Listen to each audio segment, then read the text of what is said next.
Hi, Matt Lockett here with Justice House of Prayer DC and Bound for Life. This is going to be a little bit more than an update. I actually want to ask you just to spend a few minutes with me here. I'm going to try to be very real with you, but fair warning in advance, this is going to be a little intense. So hopefully I've got your attention now just a little bit. When I look back, this past year has been a really incredible time to reflect. After Roe v. Wade was overturned, God gave us an opportunity to kind of look back at the last 18 years and really glean from it, I think, valuable lessons. What did we learn from that experience? I personally never believed that abortion was the Goliath that was taunting the armies of the living God. But I did believe it was a bear or a lion. And with that perspective, I think, after Roe v. Wade came down, we were able to look back and say, okay, what did we learn from fighting and prevailing over a bear? What did we learn from wrestling a lion? And, God's given us a really, I think, gracious point of view of all of that, and we've taken from that experience, I think, some really valuable lessons. David shows up on the day of battle with Goliath with a testimony. He showed up having fought and gained victory over a bear and a lion before he ever showed up on that day with Goliath. And I feel like that's kind of where we are now. So for this last year, we've done a lot of reflecting, but we've also done a lot of looking forward into what is next. And, I think, one of the big takeaways from the previous 18 years was that God has called us to be a team that is very focused, I think very consecrated to the task, dedicated to the task, but also being willing to engage in patient endurance. We thought that our battle to see Roe v. Wade overturned would, I should say at the beginning, we thought that this was something, God's sending us to do this. He's going to do it now. And then he didn't do it now. It took a long time, but he gave us promises all along the way.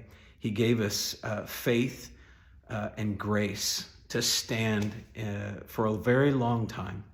And so I think patient endurance is a key thing that the body of Christ needs to learn how to enter into and how to operate in. That's a big one for us. But after Roe v. Wade was overturned, we're looking at the future, and sure enough, God had already begun to speak to us about the assignments that were coming to us and the future that we were on a collision course with. So let me back up for just a second. I hope I still have your attention. At the beginning, when God called us to come to DC and stand against abortion and contend for the overturning of Roe v. Wade, he gave us a dream that really marked us. And many of you have probably heard me tell this countless times, but I'll share it here because I think it's really pertinent for this conversation. Is that we had a dream that had to do with Appomattox Courthouse. And the Lord spoke to us prophetically that there was a necessity to overturn Roe v. Wade. There was an imperative to end the shedding of innocent blood, I should say the legalized shedding of innocent blood, because we all know that abortion is still going on. It's just that the national covenant with death has been broken. There was an imperative to undo that so that we could prevent civil war. Now, I've warned you in advance, this is going to be intense. But literally, God took language from our nation's past, specifically Appomattox Courthouse being the place where the Civil War ended. And that was a bloody experience for this nation. Current estimates put it at 750,000 lives lost in a conflict, in a divided nation that at its root was about the shedding of the innocent blood of the African. God used that kind of language when he called us to stand against abortion. And so from the very beginning of J-HOP and the very beginning of Bound for Life, this was about preventing war. And when Roe v. Wade was overturned, I have personally felt, let me put it this way, I have faith that civil war has been taken off the table. Now, you can watch the news, you can read countless articles. You might disagree with me and feel like this nation is more divided than ever, that we are on a collision course. It seems imminent at times that America is going to experience another civil war level type of conflict. But in faith, all I know is this: God told us that if we didn't overturn Roe v. Wade, that civil war was in our future. And for 18 years, we stood and contended against that foreknowledge, that it wasn't determined yet, it wasn't predestined that this nation would have another civil war, but there was foreknowledge that if we did nothing, it would be inevitable. And all I can say is we did what God asked us to do. And in faith, I personally believe that that level of conflict has been taken off the table. Again, you might disagree with me.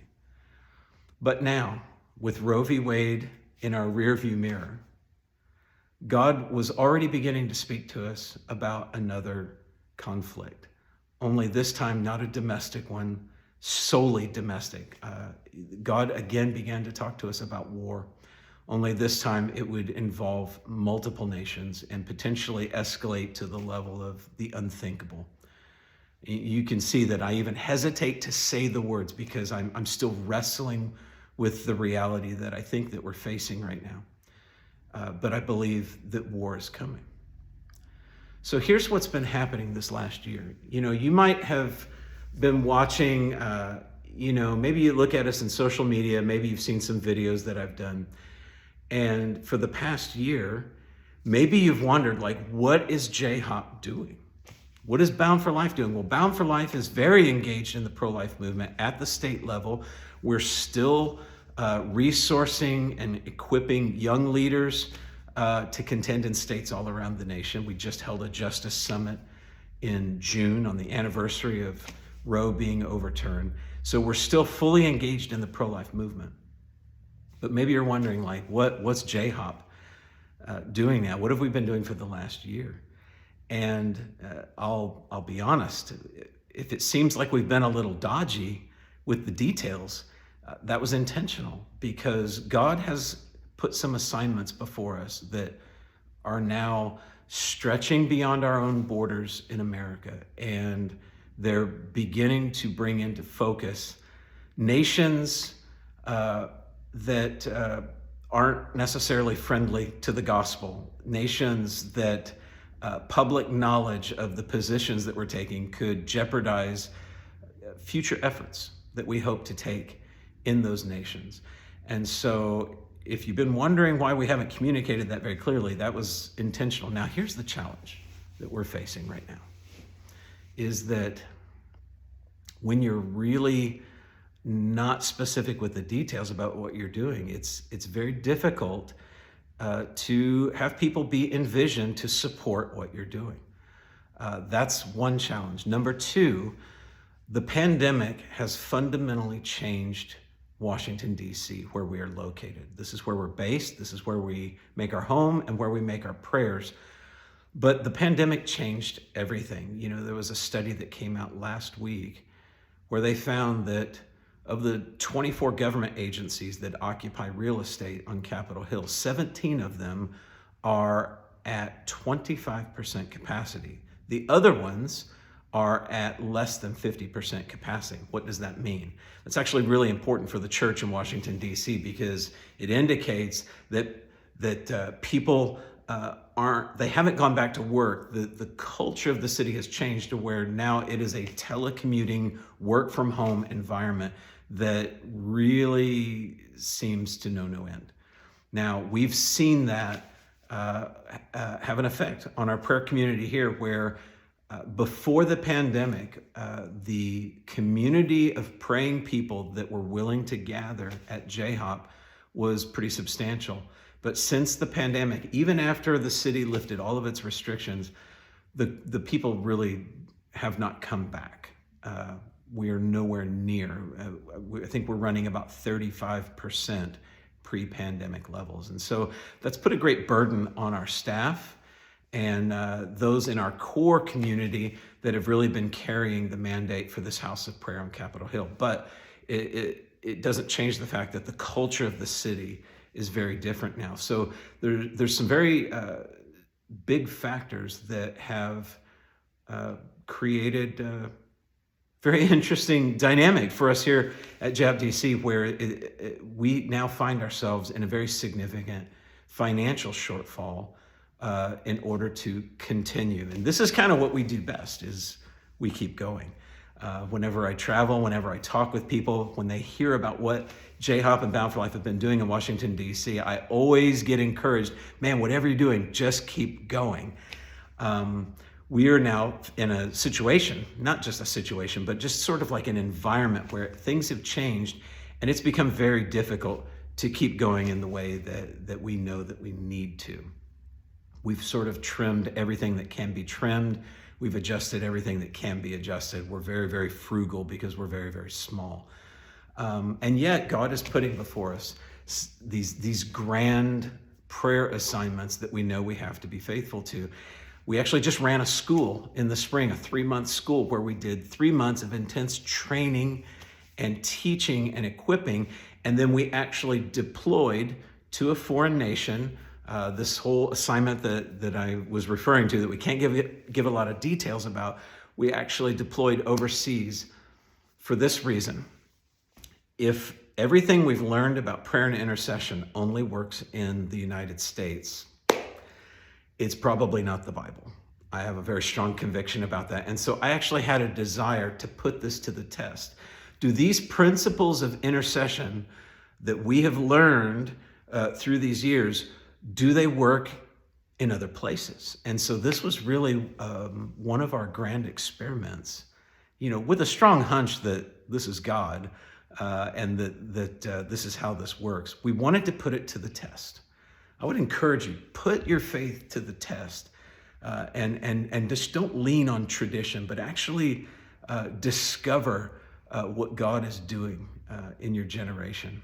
And so we did this. We went and did a 21-day prayer strike in a hotly contested conflict zone. And you might be wondering, well, what happened? Well, what happened is the same thing that always happens. We got divine direction that gave us focus. We consecrated ourselves unto that task. We sought the Lord, and he began to give us prophetic insight in how to pray and what he wanted accomplished in that situation. And as we gave ourselves to that and prayed simply the way he instructed us to pray, we then saw spiritual breakthrough with confirmation in news headlines.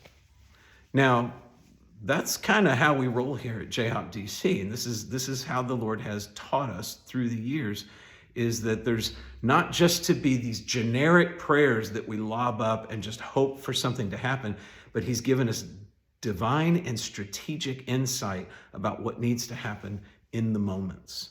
And I'm so thankful that God he's faithful like this, that when we listen, when we learn how to tune our ears and pay attention, it just seems that he has so much to say.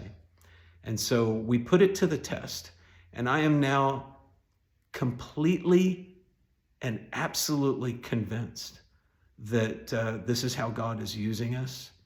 And what a privilege it is to listen in on the secrets of God and to be told what he wants done in the nations of the earth. And so this is what we're giving ourselves to right now. And we're facing some very big challenges financially. Being a ministry that has been almost solely focused on pro-life matters to now shifting and dealing with matters that deal with the Great Commission and the advancement of the gospel around the globe, dealing with conflict around the globe. We primarily have had an operating budget that was funded entirely by people interested in the pro-life movement. And I'm so thankful for that. And many of you have, if you're a part of that support, you've been supporting us for a very long time. So we're very thankful. But as the ministry shifts now, I realize we need partners that carry this like-hearted, like-minded kind of a vision that we don't just function in a single way, but we actually learn from fighting lions and bears, and then we apply that in an even greater measure because there's Goliaths on the horizon. And so I wanted to just take several minutes of your time to just share my heart and just to be very real with you about what we're doing, why I can't tell you everything that we're doing, but our great need for supporters right now. I just think it's interesting, if you think about this with me for a second, that God would send us to avert a war, a civil war in the United States, and that when we would get to that point of fulfilling that prayer assignment, that then he would already be speaking to us about an even greater war. And oddly enough, the words are very similar, that there is an invitation to indefinitely postpone that conflict. And so this is what we're engaged in. It is daunting. It is an immense task, but oh, what a privilege it is to be invited by God into something so near and dear to his heart, and that it would be for the kingdom. And we're talking about the advancement of the gospel and for unreached people groups to hear the good news of Jesus Christ. Matthew 9:38, pray the Lord of the harvest that he would thrust forth laborers. Andrew Murray said it best when he said that the number of laborers in the field is directly proportionate to the intercessors who pray them into the field. And so I find us entering into that kind of a ministry right now, and it's a bit of stretch and growing pains for us, just like anybody else that's growing and being stretched into new initiatives. But again, what a privilege it is. Well, that's a little bit of my heart. I hope it made sense. It's a bit raw, but we have some very generous friends that have offered us a $20,000 matching campaign. And we've been working the last couple of weeks to try to raise $20,000 by July 31st. And as of the recording of this, we are only 19% to the goal. And so we only have a few days left. And I know that these are, very trying economic times right now. The cost of living has gone up. Everyone is feeling the pinch. But if anything I've shared today has struck a chord, if any of this has touched your heart, and then when you think back on the last almost 19 years of our ministry, I just want to invite you to be a part of where we're going next, to be a part of this moment in time right now. God is making a moment, and we're trying to shift as a ministry wholeheartedly into it because the stakes have never been higher. I could have said that at any point in time in the last 18, 19 years, but man, I can certainly say it right now. The stakes have never been higher than they are right now. So much is at stake, and the outcome of what happens next will be very consequential for the church, for God's people, but most importantly, for the mission, for the advancement of the gospel. And Rees Howells made this statement, and I believe it kind of sums up everything that I've been talking about for the last 20 minutes. And it's that the gospel must go to every creature, therefore the doors must be kept open.